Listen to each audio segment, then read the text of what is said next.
In this tutorial, I'll show you how to connect Jotform to Square. Open your browser and go to jotform.com. Then log in to your account. From My Workspace, select My Forms. Choose the form you want to edit, then click Edit Form. If you don't have a form yet, create a new one. In the Form Builder, click Add Element, then open the Payments tab. Select Square to add the payment integration to your form.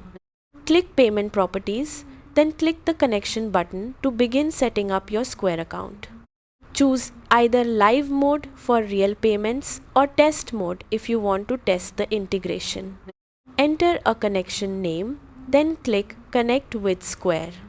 Sign in to your Square account and authorize Jotform to access it.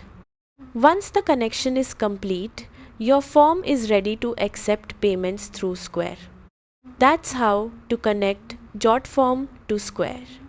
Thanks for watching.